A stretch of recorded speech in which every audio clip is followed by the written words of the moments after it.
Okay, so we are recording. Welcome, everyone. Today I have an amazing guest for you. Grace Gold is a multimedia journalist who provides beauty expertise and reporting on air, in print, and online. I am so happy to have her. She's an old friend. Well, she's not old, but she is a friend from NYU. She's a journalism graduate with summa cum laude honors, and she has been on the Today Show, ABC Eyewitness News, NBC Los Angeles. She's been featured in Style, Harper's Bazaar, Redbook, The Daily Front Row, Elle.com, You Beauty, on and on and on. But more importantly to me, she's just an all-around amazing person. So welcome, Grace. So wonderful to have Thank you. So much. And I think I'm going to hire you as my new publisher. And I have no experience. I just have a huge passion for you and what you do. Thank you. Tell us a little bit about what you do. Well, I am a beauty freelancer, so I provide beauty content for broadcast segments, for print publications, for digital publications. I do some consulting on the side for beauty brands, so a little bit of everything. Beauty is my passion for sure. I so love it keeps that. Me very happy. I love that. And you actually said on your website, and I love this phrase, you said, "I believe in beauty as a world of possibility for everyone." Because I know there are some days where I don't feel beautiful, but that world of possibility, that's so inspiring. Can you explain that? Sure. Well, I don't really subscribe to one glossy definition of beauty that everybody has to, sort of go for the standard. Everyone has something special about themselves. A special feature, or whether it's some really cool glasses that you wear, or a hair color that you have, or a lipstick shade that looks amazing on you. It's sort of wonderful to get compliments from people, and that helps power us sometimes. Yeah. And I feel like people can enjoy that aspect of beauty, no matter who they are. Everyone's got something that they can, really enjoy about themselves. I agree. And it inspires other people. And Yes. I love that perspective. And you were recently featured on the blog, I Want Her Job, which to me makes a lot of sense because I feel like we're all envious of, you just interviewed Sofia Vergara and Claire Danes. I mean, you're with all these celebrities. You just have such a glorious career. So from the outside, we see all this glamour and celebrity awesomeness. Mm-hmm. Is it as glamorous as it seems? It is. Long and short of it. Copious amounts of glamour in beauty, which is part of what drew me to it. I always loved the allure of the beauty industry. But that's part of the time. And then the other part of the time is not as glamorous. It's strategizing and pitching and thinking about what you want to do. Ooh, I've got my sound on. I'm so sorry. No, that's totally fine. Should we? Okay. He'll edit that. Oh, but I need the sound to hear you. I'm so sorry. Let me close out. I had my email up. No worries. Do you want to... Would it be easier for your editing if we started... The question again. Question. Yeah. So you were recently featured on the blog I Want Her Job, which to me makes complete sense because I'm so envious of you. You just interviewed Sofia Vergara and Claire Danes. I mean, you just have this incredible career full of glorious celebrities and success. Is it as glamorous as it seems? It actually is. There is a lot of glamour for sure in the beauty industry, which is part of what attracted me to it. And, I've always enjoyed that allure of beauty.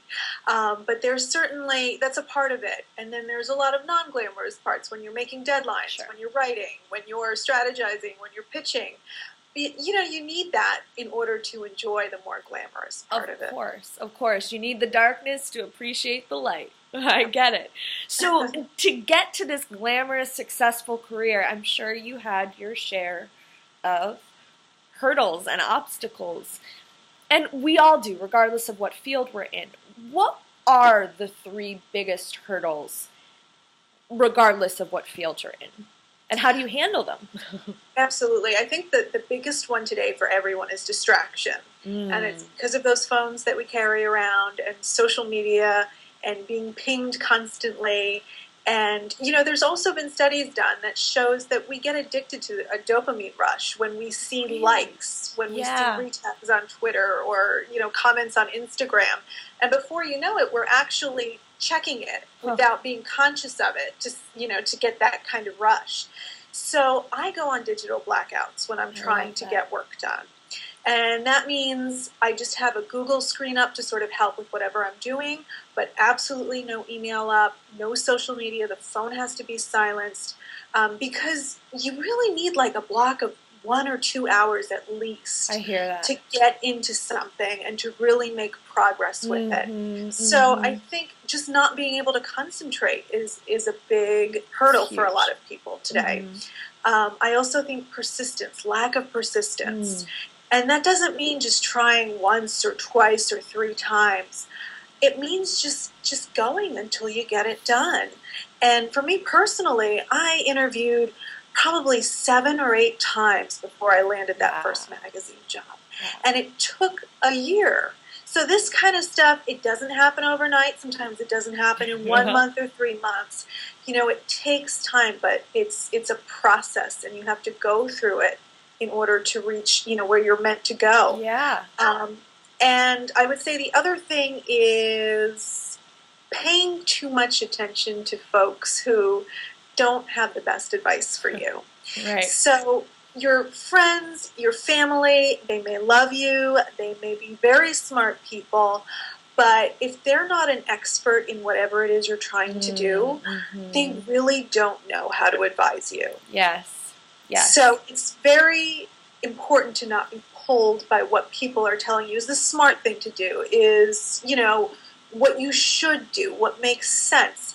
You've really got to work with the compass of what you're passionate about and what you want to wake up to do every day. I love that. I love that. And that brings me to the concept of how do we deal with difficult people? Because I feel like as hard as I try, I still have people kind of yammering at me. Absolutely, yes. I play this little game of finding a person's strengths because we are all survivors at this point in life. We've survived life up until this point, and that means we've got a skill set that has helped us survive. Everyone's got something that has helped them get there. And, you know, sometimes with difficult people, it's that skill, that maybe brashness or speaks their mind or very, you know, persistent that can make them a difficult person. But if you see it as their strength, you sort of, you get them, you understand, you relate to them in a sense. And you can learn from them, which is beautiful. You can learn from them, absolutely. And that's a great point. So some people who, like, I personally just don't like, you know, they're not nice people to me. Right. I have been able to learn from their strengths. I love that. I love that because it really opens us up to just finding the connections and to learn from each other. It's great. And so at NYU, you were just one of those incredible, dynamic people, always inspiring others. How did you? As for you. Oh, thank you. How did you get to be so creative and to create your own path?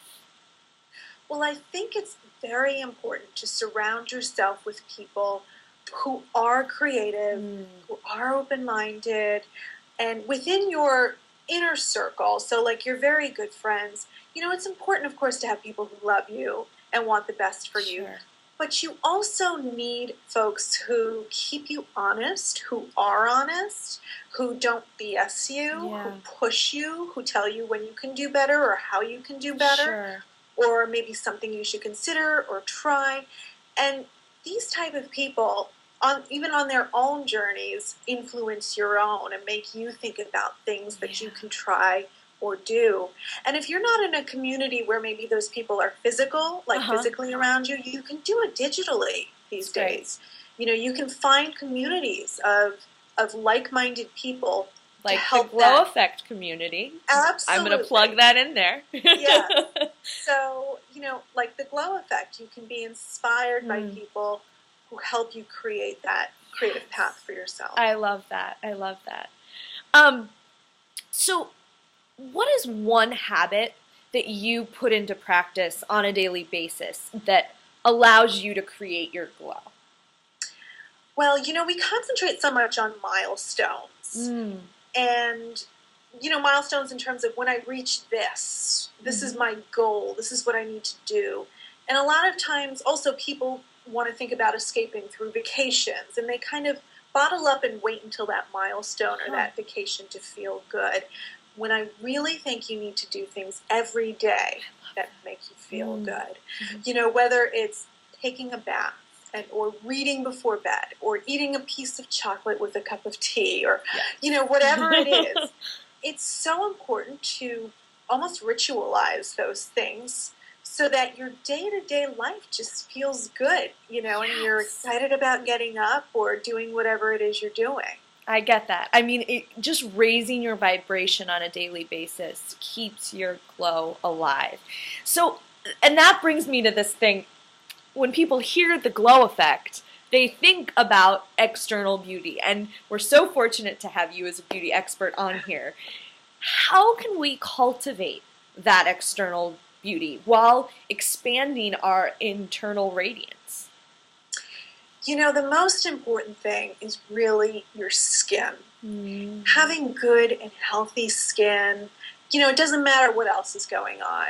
It radiates, and people really pick up on that. And likewise, if you've got great hair or great makeup or a great outfit and your skin just doesn't, it's dull, it doesn't look good, there's nothing you can do that sort of makes up for that. People really notice it.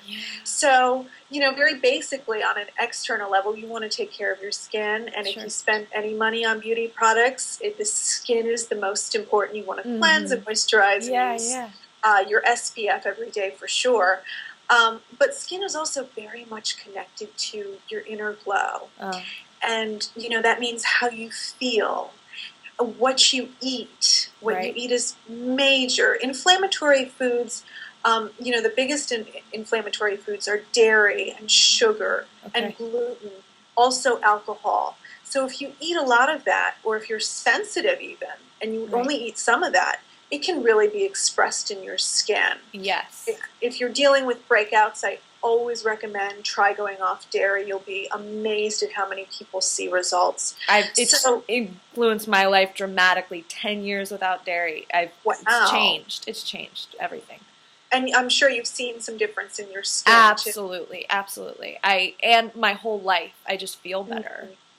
Yeah. So doing all these sorts of things can absolutely help with your glow. Right. And exercise. Just exercise. The sweating, endorphins. It creates endorphins. It revs up your, you know, your immune system. It just, everything about it is amazing. And you see it in the skin. You see more color in your skin. Yeah. I love that. Great advice. What is one thing that we could start doing today that would help us create that glow? Just one thing. Find a little something that gives you a moment of peace. You know, to take a moment for yourself, whatever it is, whether, you know, it's reading or it's a moment of meditation, or a moment to enjoy something that you like. It's just like slowing down and letting your mind take a moment. I think meditation is amazing, even if you can only do it for 60 seconds. Yes. It allows everything to just stop. And you can, instead of reacting to everything in your life, you can take a moment and decide what you want. You know, what the path is that you want to clear for yourself, even if it's just for that day. It doesn't have to be this big metaphorical thing. But, you know, take this moment today. I take it every morning after I work out. I meditate for a minute So to 2 great. minutes. Yeah. I'm not a big meditator, you know, That's I can do a lot fine. more, Yeah. but it's fantastic. And I say, what am I really going to concentrate on doing today and getting accomplished today? I love that because I just don't think we take enough quiet. What do I want? And it slows down our responses so we can be more thoughtful and conscientious to people. That's wonderful. Right. Yeah. Thank you so much, Grace. This was wonderful to talk with you, and I've learned so much. I'm sure everybody out there has learned a lot. Thank you. Thank you so much for having me. Oh, it's my pleasure. Everything you're doing is amazing, and I think if people stick with you, they'll have a lot of inspiration. Oh, I appreciate it. I appreciate it. Well, thank you again for everything, and everyone out there, we will see you soon. Have a good one. Bye. Bye.